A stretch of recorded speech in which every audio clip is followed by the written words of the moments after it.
Sa lahat ng mga ka-chicken tour at mga ka-backyard natin dyan, ang magandang araw sa inyong lahat. So ngayon naman sa video na to ay gusto kong i-share sa inyo yung ilang karagdagang tips sa pagpili ng ating gagamiting ganador or yung broadcock sa ating manukan.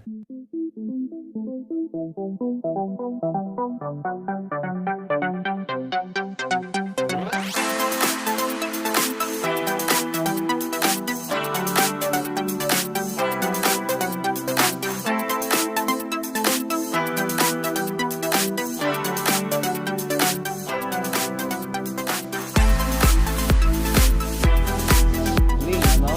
Hindi.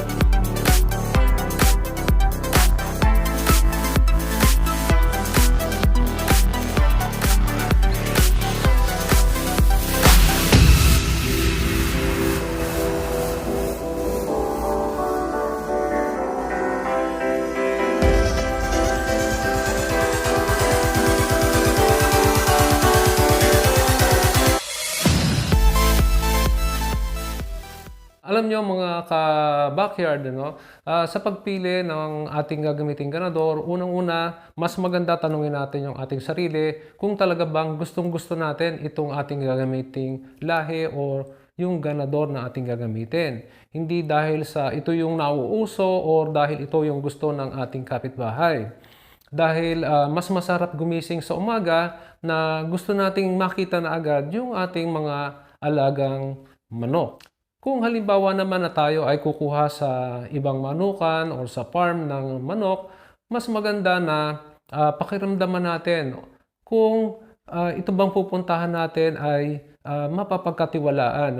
At syempre, alamin natin kung ito ba ay nagpapanalo, o yung tinatawag na pedigree. Ngayon sa pagpili naman, kung halimbawa meron na tayong mga napalabas na magaganda or nagpapanalo sa ating manukan, sa ating backyard, pag tumingin ng manok, unang gusto ko agad yung siyempre yung may height naman, yung may high station, pero hindi naman sobrang tangkad, yung proportion, yung haba ng paa doon sa haba ng katawan ng ating manok. At unang napapansin ko rin agad, gusto ko yung medyo mahaba yung liig ng gagawin kong ganador or broadcock.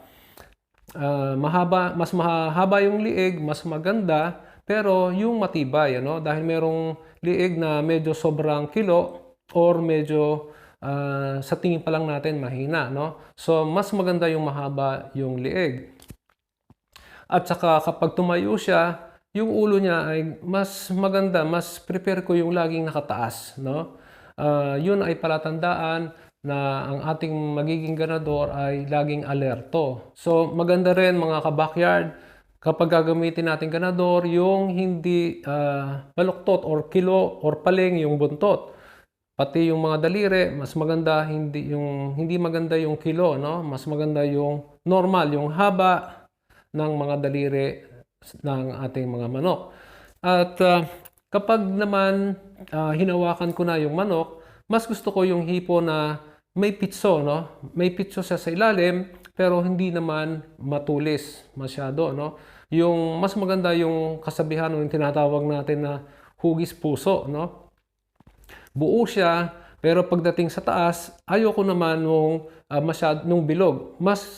Para sa akin, mas maganda yung medyo lapad, medyo flat sa ibabaw, pero may lapad, At mapapansin nyo mga ka-backyard, kapag tayo ay may hawak na manok, ang una agad nating nakikita, tinitingnan natin ay yung muka. Sa muka, ang unang tinitingnan natin yung mata. Napaka-importante ng mata na kailangan yung talagang bright eye, o yung tinatawag natin na parang maliwanag yung mata, Iba yung dating nung healthy na manok sapagkat sa mata talaga nakikita kung healthy yung ating mga manok.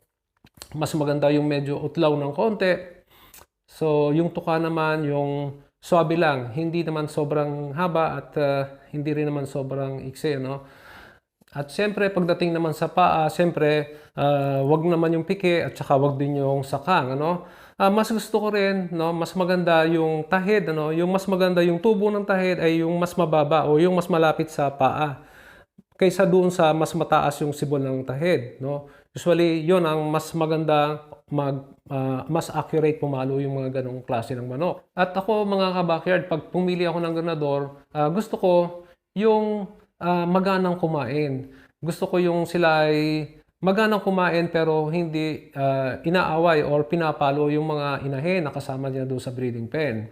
Dahil kapag ka ganun ang tandang na pagka oras na kumakain sila ay pinapalo, no? Naalala ko nga pala, may nag-comment doon sa akin na bakit chicken tour yung aking broodcock or brood stag yata yun ay pinapalo yung kanya daw mga inahin.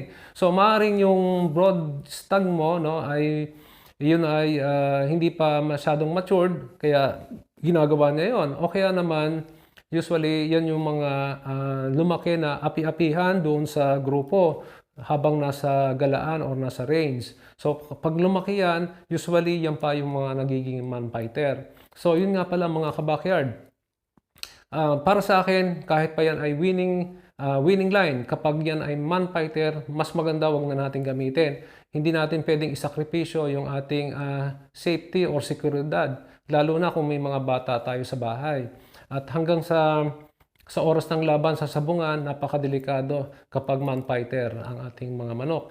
At balik tayo doon sa namamalo ng inahin. Ano? Usually, yung dahilan niyan, kapag yung broodcock natin ay masyadong matanda na. No? Kapag masyadong matanda na, may tendency talaga na yung broodcock natin ay mamalo ng mga inahin.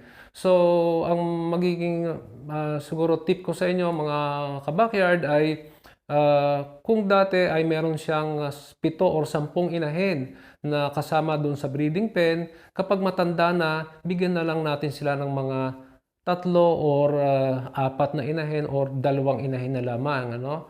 Nang sa ganon ay hindi siya masyadong ma-stress. Isang tip pa rin mga ka-backyard, lalo na sa ating mga ka-backyard, ano, kung lalo kakaunti yung ating mga manok, so nangihinayang tayo minsan na yung ating mga mananalo na manok, kahit ito ay may malalalim na ng sugat, ay ginagawa pa rin natin ganador.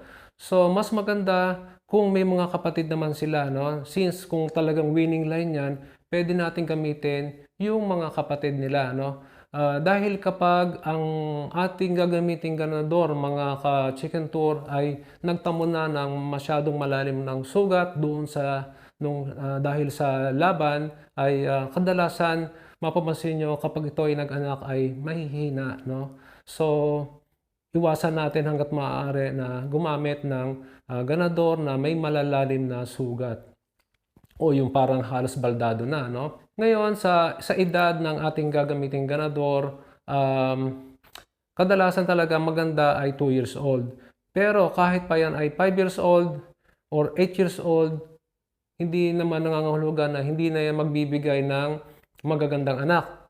Pero hindi na kasing ganda nung siya ay 2 years old pa. So usually, kapag dating ng 5 years old, yun na, yung kumbaga sa kwan ay talagang bumababa na o yung kanyang abilidad, no, na makapagbigay ng magandang anak. Dahil ako naalala ko noon, meron akong 7 years old na ganador, ay nakakapagbigay pa rin siya ng magandang anak, no? Pero kumbaga sa kwan, hindi na nga kasing ganda nung siya ay mas bata, no?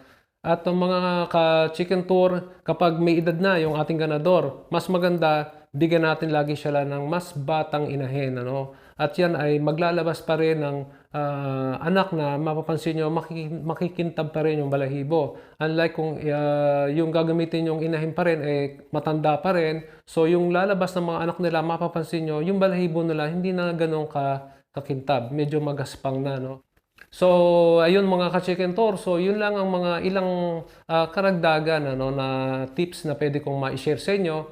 Pero naalala ko nga pala, no, meron akong isang kakilala na sobrang mitikuloso sa pagpili ng broodcock. Ultimong tilaok ng manok, no, pinapakinggan niya.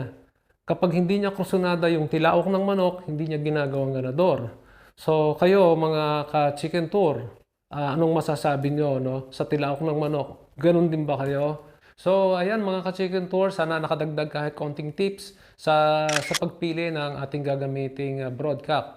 So, hanggang sa susunod mga ka-backyard, mag-ingat tayong lahat lalo na sa panahon ngayon.